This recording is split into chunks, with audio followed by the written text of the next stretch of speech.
Young leaders who are driving climate action are convening in New York City for the Youth Climate Summit at the United Nations.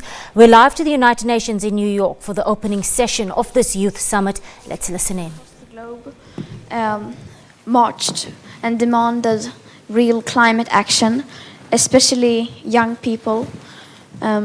We showed that we are united and that we, young people, are unstoppable.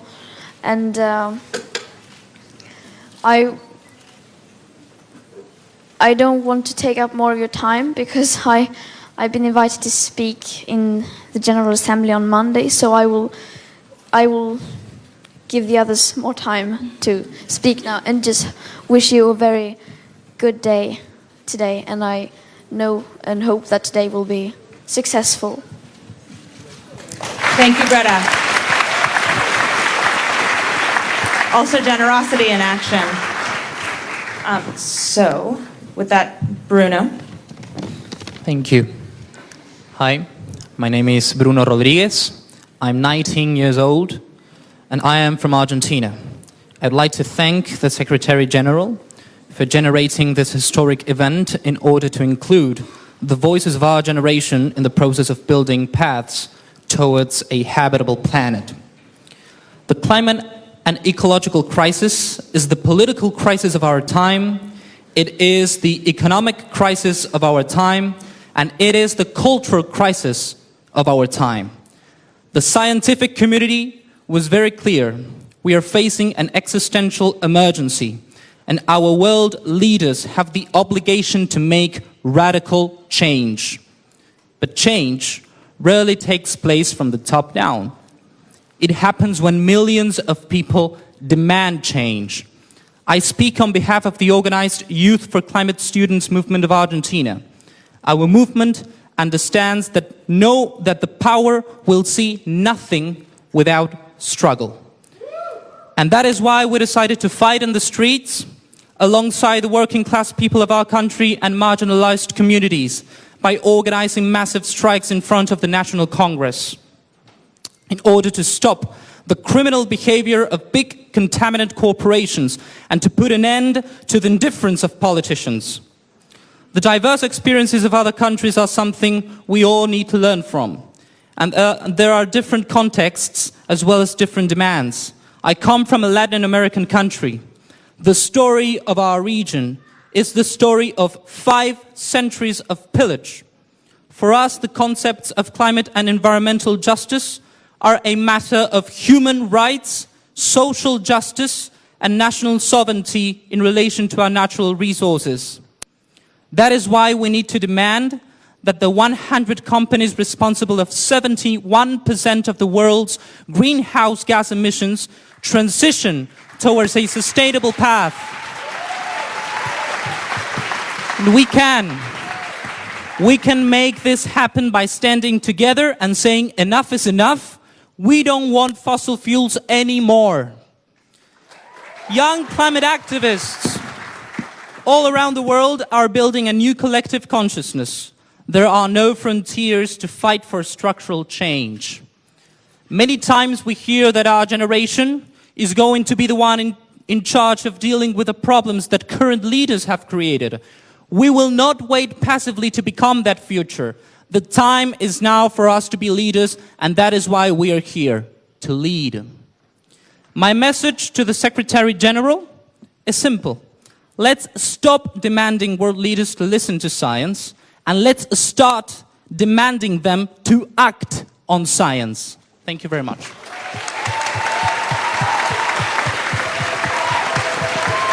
Thank you, Bruno. And with 1 second to spare. Now let's hear from Wanjuhi. Thank you. I represent voices of millions of young people in Africa whose future remain uncertain due to the climate crisis. Your Excellency. No excellence. Thank you. I was born and brought up in a village at the foot of Mount Kenya, a major water tower in my country. My community's livelihood is from farming, relying on the rivers that flow from this mountain. We had previously never experienced water or food shortage up until January 2018. We realized it was time to take action. In our response, we harnessed the tools that are at the core of young people's interactions, social media. With the hashtag Save Our Forest KE, in partnership with some of the biggest activist groups in the country with over 100,000 followers, we started an online petition to save our forests. What started as a fight for our Kafaru forest was now a national conversation. These actions led to reforms at the Kenya Forest Service, a custodian of natural resources. In addition, a national ban on harvesting of forest products was enacted.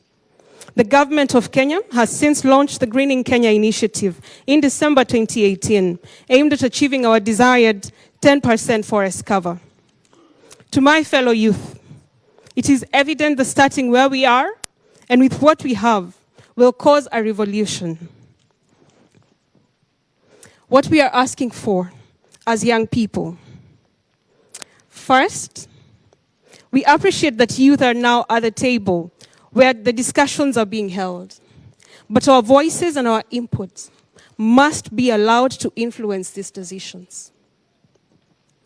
Second, that member states respect and support freedom of expression, more specifically, internet freedom for young people to organize and amplify their voices on matters that matter most to them, especially the climate crisis. Third, for those of us in Africa, adaptation and resilience has become our focus in our effort to survive the climate crisis. We are the lowest emitters but suffer the most. But this is not the time to shift blame. This is the time to work together. We, the over 625 million youth in Africa, therefore ask for support, especially technical, financial, and skills transfer of the youth in their action and innovations towards climate change mitigation and adaptation.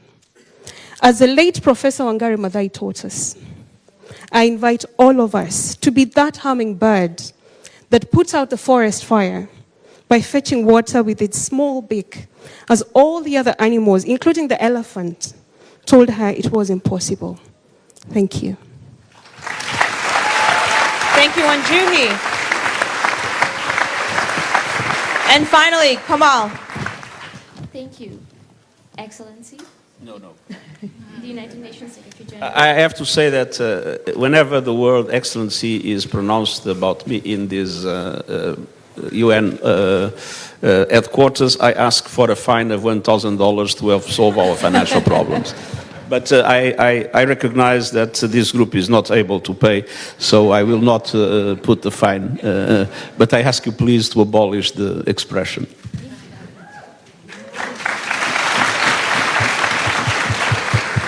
The Secretary General, fellow youth climate justice advocates, dear delegates, Bula, and good morning to you all. It gives me great pleasure to speak on behalf of Yango, the formal youth constituency to the UNFCCC, and part of the UN MGCY coordination team. We are a self-organized umbrella movement with millions of young people in its direct and indirect membership. Young people from different parts of the world are living in constant fear and climate anxiety, fearing their future, the uncertainty of a healthy life or a life for their children at all. These negotiations on climate change policy started in 1992, even before most of my generation was born. For over 25 years, and the emissions have only risen. The Paris Agreement is rooted in intergenerational equity, and today we call upon everyone, especially the duty bearers and policymakers, to respect these principles. Respect the rights of future generations. Respect the agency and institution of young people. Respect the fact that everyone, from a low-lying country like mine, or a rich country like we are in, has a right to a habitable planet. I belong to the Pacific Islands, a region that has contributed least to the climate crisis, but is suffering the most impacts. Our houses are sinking, our communities are vanishing. While many countries and polluters only care for their short-term economic growth, the Earth has fundamental planetary boundaries.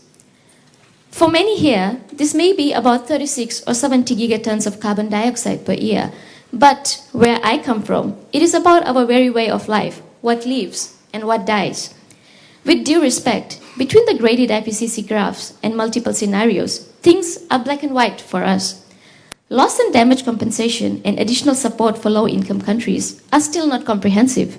And let it be clear, we are not insurance policies. We are human beings. We are communities. Is it really too much?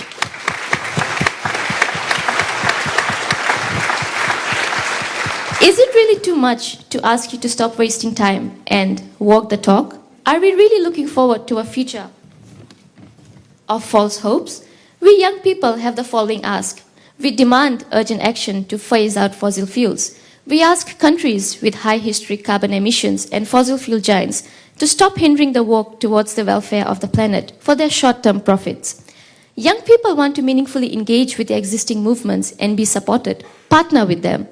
It's been less than a year since the rulebook for Paris Agreement, the Katowice Climate Package, was adopted.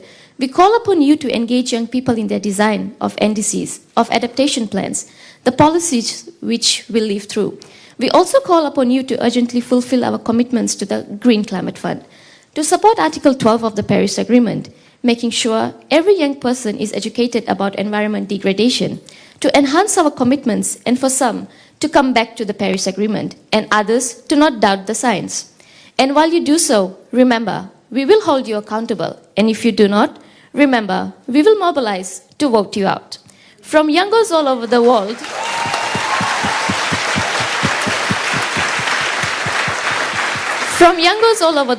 we are here in a rightful place to demand consequential climate action. While multilateralism is attacked every day, while climate denial becomes prevalent and environmental defenders are criminalized, we struggle to keep our hopes alive towards the UN and other political institutions.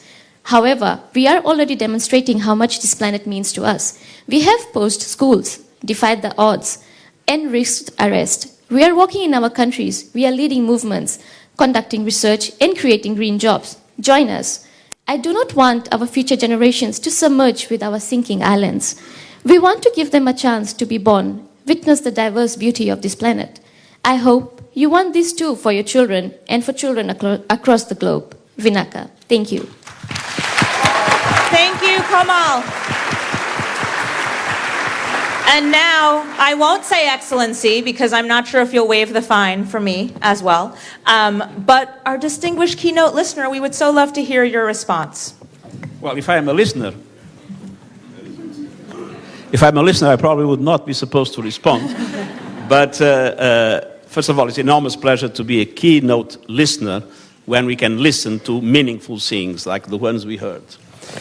And indeed, I've been more times keynote speaker than keynote listener, but that is one of the problems of world leaders, is that they talk too much and they listen too little. And it is listening that we learn, and is giving the possibility for all those that represent today's world to speak and to have their voices being part of decision-making processes that we can move forward. And I'm really very enthusiastic about the leadership and the dynamism of the youth movement for climate action today in the world. When I started 2 years and something ago, I must say I felt very, very discouraged in relation to the perspectives of climate action. We are already facing a climate emergency.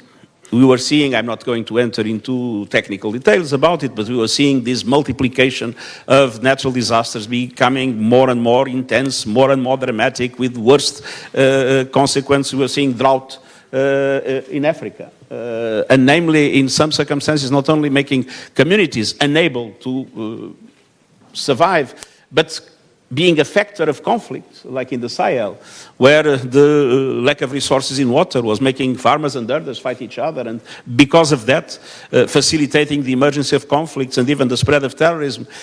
We were seeing the glaciers melting, the ice caps disappearing, the corals bleaching, biodiversity being threatened, heat waves everywhere. There was always, in the last few years since I started, clearly this perspective, there is a climate urgency, things are getting worse. The worst forecasts that were made are being proven wrong, not because they were too dramatic, but because they were not enough dramatic in relation to the reality. And at the same time, there was a sense of apathy. it was very difficult to put these things on the table, and it was very difficult to make decision makers assume the need to act. There was a kind of a laissez-faire in the world, and all of a sudden I started to feel that there was momentum that was gaining, and this was largely due to the youth movement that started a fantastic, very dynamic impulse around the world, moving progressively with their families, their communities, their societies, and based on the societies moving and the voice of the societies being heard, starting to have an impact on the way businesses were acting, on the way cities were acting, on the way regions were acting, and finally we are starting to see electorates being active on these and governments starting to respond. There is a change. We are not yet there. We are still losing the race. Climate change is still running faster than what we are. We still have subsidies to fossil fuels. We still have coal plants being built. We still have many things that are not happening and should happen, or things that go on happening and should not be happening anymore. But there is a change in momentum. I feel there is a change in momentum, and largely this change in momentum was due to your initiative and to the courage with which you have started this movement and make this movement from a small movement in front of a parliament to, I believe it was the Swedish parliament, some time ago, into millions around the world saying clearly not only that they want change, not only that decision makers must change, but they want them to be accountable. And this question of accountability is essential. Obviously, there are different dimensions on these. There are dimensions related to grassroots movements that at the village level are able to themselves be leaders in climate action. And then, based on that, push their communities, push their societies, push their governments to act. There is the way to participate in an institutional way in the bodies that are discussing these things. You mentioned Katowice. I went to Katowice 3 times. You can't imagine how difficult it is to make things move when you have 193 countries and we have to have all the countries agreeing with the moves that are absolutely obvious that need to be done, but there is always someone with some doubts or some questions or whatever. So we really need a very strong impulse, and your impulse, the impulse of the young people organized to push for the institutional decision-making processes to move, is essential. And then you have also this fundamental reflection about injustice. We do not live in a fair globalization. And the dramatic thing is, it's not the African continent or the small islands in the Pacific or the Caribbean that more contribute to climate change, but they are the main victims. It's not the poorest communities that more contribute to climate change, but they are the main victims. And indeed, there is a question of justice and a question of fairness in the way the global economy is organized, in the way power is distributed. And this is also related to climate change. So your reflection is also a very important reflection. We need to link climate change to a new model of development, a model with more justice among people and a fair relation between people and the planet. And when we look into today's world, I think there is something that is new. We have had conflicts among people for centuries or for millennia since the human race exists. But for the first time, there is a serious conflict between people and nature, between people and the planet. And this could be absolutely destructive for the future of our communities and for the future of our societies. And it's not only a question of glaciers or ice caps or corals, even if that is extremely important, and biodiversity is a vital question in today's world. But it is more and more about the suffering of people.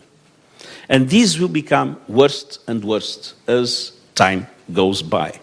Lots of people are today dramatically dying and suffering because of the impacts of climate change. So we have no time to lose. It does make sense to go on subsidizing fossil fuels. Some people present the subsidies of fossil fuels as a benefit to the population. No, they are done with taxpayers' money, with our money. It doesn't make sense that our money is there to boost hurricanes, or to bleach corals, or to destroy communities, like the ones that were mentioned here in Africa. Let's make sure that taxpayers get their money back and there are no more subsidies to fossil fuels. When people talk, oh, put a tax on carbon, that means more costs for the economy. Not necessarily. You can put a tax on carbon and reduce taxes on people, namely on salaries. And with that, you help solve the problems of unemployment, namely youth unemployment. So there is a win-win strategy that is possible if we combine at the same time climate action with a fair globalization, with the Agenda 2030, the Sustainable Development Goals, and our plans for a more fair and just world in which the resources can be better distributed and better used. And I believe that what the youth is doing today, what grassroots movements are doing today, is absolutely essential for this to happen. I encourage you to go on. Some people say, oh, it's very dangerous, very complicated, all these young people, be careful. No, I'm not careful at all. I encourage you to go on. I encourage you to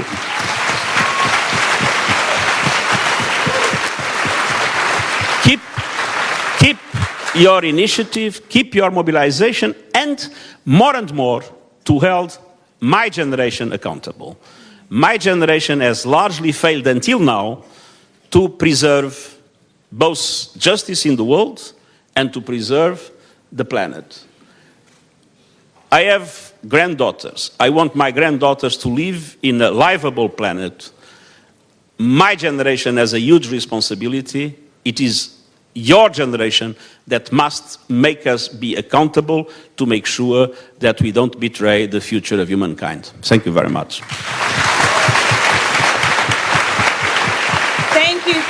Thank you to the Secretary General of the United Nations and our amazing panel, Greta, Bruno, Wanjuhi, and Kamal. It has been wonderful to hear from you. Well, that there was a live crossing to the United Nations headquarters in New York City, where the Youth Summit on Climate Change is opening this hour. Now, one of the first representatives was a young African woman, a Kenyan woman, whose message was clear. It was that youth voices be allowed to influence decisions on the environment and indeed the climate crisis. She says, although Africa is the lowest emitter, it stands ready to fight climate change. Now, the message is clear. Young people want consequential change, or they will mobilize to vote out leaders.